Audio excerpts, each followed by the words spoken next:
Hello കൂട്ടുകാരെ, ഇപ്പോൾ എല്ലാവരും സുഖമായിട്ടിരിക്കുന്നു കേട്ടോ. അപ്പോൾ നമ്മൾ ചാലക്കുടി അതിരപ്പള്ളി കാണാൻ പോയി ട്രിപ്പിൻ്റെ വിശേഷം പറഞ്ഞു കേട്ടോ. നിങ്ങൾക്ക് ഉപകരിക്കുകയാണെങ്കിൽ നിങ്ങൾക്ക് ഉപകരിക്കട്ടെ വെച്ചിട്ടാട്ടോ. ചാലക്കുടിയിൽ നിന്ന് നമുക്ക് നേരിട്ട് ബസ് ഉണ്ട് കേട്ടോ. 6:30 മുതൽ 8:30 വരെ നമുക്ക് അങ്ങോട്ടും ഇങ്ങോട്ടായിട്ട് ബസ് സർവീസ് ഉണ്ട്. അത് കാരണം നമുക്ക് ഏത് ബസ്സിലാണെങ്കിൽ കയറി പോകാം കേട്ടോ. അപ്പം നമ്മൾ മലക്കപ്പാറ ബസ്സിലാണ് കേട്ടോ പോയത്. അതായത് അതിരപ്പള്ളിയിൽ നിന്ന് അതിരപ്പള്ളിക്ക് പോണത് ചാലക്കുടിയിൽ നിന്ന് 12:50 ബസ്സിലാണ് നമ്മൾ ഓടിപ്പിടിച്ച് കയറിയത്. നമ്മൾ പകുതിക്ക് നിന്നാണ് കയറിയിട്ടാണ്. അങ്ങനെ എൻട്രി ഫീസ് വരുന്നത് വാഴച്ചാലും അതിരപ്പള്ളിയും കൂടിയിട്ടാണ് 60 രൂപ വരുന്നത്. അതായത് നമ്മൾ അതിരപ്പള്ളിയിൽ പോയിട്ട് 60 രൂപയുടെ ടിക്കറ്റ് എടുത്തു കഴിഞ്ഞാൽ നമുക്ക് വാഴച്ചാലും പോയിട്ട് ആ ടിക്കറ്റിൽ തന്നെ കയറാൻ പറ്റും. പിന്നെ വേറെ ഫീ നമുക്ക് കൊടുക്കണ്ട കേട്ടോ. ഇതൊക്കെ അതിരപ്പള്ളിക്ക് പോകുന്ന ഭാഗത്തുള്ള കാഴ്ചകളാണ്. നിങ്ങൾക്ക് അറിയാമല്ലോ, ഇതിൻ്റെ ഉള്ളിലൊക്കെ ആന കയറിയതിൻ്റെ പ്രശ്നങ്ങളൊക്കെ വാർത്തയിലൊക്കെ വന്നായിരുന്നു. നമുക്ക് സൂക്ഷിച്ച് നോക്കിയാൽ പുഴയുടെ അപ്പുറത്തായിട്ട് ഒരുപാട് ഫെൻസിങ് ആണ് കേട്ടോ. താഴത്തേക്കിന് തൂങ്ങി കിടക്കണ പറഞ്ഞിട്ട് ഫെൻസിങ് ഇട്ടേക്കണം. കാരണം അത്രയും ശല്യം ഉണ്ടായിരുന്നു ഇതിൻ്റെ ഉള്ളിൽ ആന.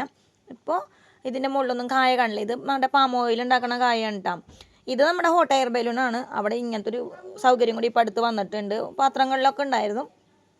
12:50 ചാലക്കുടി ബസ്സിൽ നമ്മൾ പോകുമ്പോൾ കാണുന്ന കാഴ്ചയായിട്ട് നല്ല ട്രാഫിക് ആണുണ്ടോ. ഈ വെക്കേഷൻ കാരണം നമ്മൾ മാത്രമല്ല, തമിഴ്നാട്ടിൽ നിന്നുള്ള ആൾക്കാർ, അതായത് അവർക്ക് അങ്ങനെ ആ ഏരിയ കയറി വരാമല്ലോ, മലക്കപ്പാറ വഴി കയറി വരുന്ന കാരണം അവരും ഉണ്ടായിരുന്നു. നോർത്ത് ഇന്ത്യൻസ് ഉണ്ട്. അതുപോലെ വെള്ളം കാണാൻ ഇഷ്ടപ്പെടുന്ന ആൾക്കാർ ഒരുപാടുണ്ടായിരുന്നു കേട്ടോ. നമ്മൾ നേരെ ചെന്ന് താഴത്തേക്ക് ഇറങ്ങിയിട്ടാണ്. ഇത് മുകളിലെ ഭാഗമാണ്. അതിനെക്കുറിച്ചൊരു ഇൻഫർമേഷൻ കൂടി പറഞ്ഞുതരാം.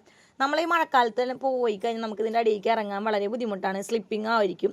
പക്ഷെ നമ്മൾ ഈ വേനൽക്കാലം അടുപ്പിച്ചാകുമ്പോൾ വെള്ളം കുറവാണെങ്കിലും നമുക്ക് അവിടെ ഇറങ്ങാനൊക്കെ പറ്റൂട്ടാം. ധൈര്യപൂർവ്വം ഇറങ്ങാം. മക്കളൊക്കെ നല്ല സുഖമായിട്ട് തന്നെ ഇറങ്ങിയിട്ടാം. പിന്നെ അങ്ങോട്ട് എത്തിക്കിട്ടാൽ ഈ വെള്ളച്ചാട്ടത്തിൻ്റെ അടിയിൽ നിന്ന് 2-3 ഫോട്ടോസൊക്കെ എടുക്കാൻ വേണ്ടി നമ്മൾ കുറച്ച് കഷ്ടപ്പെട്ടു. കാരണം ഒരുപാട് തിരക്കുണ്ടായിരുന്നു കേട്ടോ. പിന്നെ ഇത്ര വലിയ പോലത്തെ വലിയ വലിയ കല്ലുകളായിരുന്നു കേട്ടോ. മക്കളെയൊക്കെ ചാടിച്ചിട്ട് തന്നെ കൊണ്ടുപോയത്. അവർക്ക് ഇത്തിരി ആസ്വാദനം വന്നിട്ടുണ്ടെങ്കിലും പക്ഷെ വേഗം തന്നെ പോകാമെന്നുള്ളൊരു പാട്ട് ഇപ്പോഴും ഉണ്ട് കേട്ടോ. അങ്ങനെ നിന്ന് ചേച്ചിയും ചേട്ടനും കൂടിയിട്ട് അവിടെ വരെ പോയിട്ട് വന്നിട്ട് അവർ അവിടെ ജസ്റ്റ് പോയി കുറച്ച് ഫോട്ടോ ഒക്കെ എടുത്തിട്ടാണ്. നമ്മൾ ആദ്യം വീഡിയോ ഒന്നും എടുക്കാൻ പറ്റിയിട്ടില്ല കേട്ടോ നമുക്ക് ഇപ്രാവശ്യം. അപ്പോൾ നമ്മൾ കുറേ ഫോട്ടോസായിട്ട് അതിൻ്റെ കൂടെ ഒപ്പിച്ച് വയ്ക്കണത്.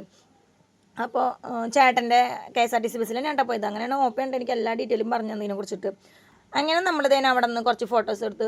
ഇത് കഴിഞ്ഞ പ്രാവശ്യം ഒരു പത്രവാർത്ത കണ്ടില്ല എല്ലാവരും, വൈദ്യുതി ഉൽപ്പാദനം കഴിഞ്ഞതിന് ശേഷം വെള്ളം തുറന്നിട്ട് അപ്പോൾ ഒരുപാട് ആൾക്കാർ വെള്ളത്തിന് നടുക്കിലേ മീൻ പിടിക്കാൻ പോയൊരു പുഴയുടെ അപ്പുറത്തും പെട്ടു എന്നൊക്കെ വന്നിട്ട്. ഇത് നമ്മൾ പോയതിന് പിറ്റേ ദിവസമാണ് ഈ സംഭവം നടന്നത്. നമ്മൾ വിചാരിക്കും വെള്ളം വരില്ലല്ലോ, കുറച്ചല്ലേ വെള്ളമുള്ളൂ എന്നൊക്കെ. പക്ഷേ അങ്ങനെയല്ല കേട്ടോ. വൈദ്യുതി ഉൽപ്പാദനം കഴിഞ്ഞതിന് ശേഷം വെള്ളം തുറന്നിട്ടുള്ള അപകടങ്ങളുണ്ട് കേട്ടോ. അവിടെ വെള്ളത്തിലിറങ്ങുന്നവരൊക്കെ പ്രത്യേകം ശ്രദ്ധിച്ചിട്ട് തന്നെ വേണം കേട്ടോ.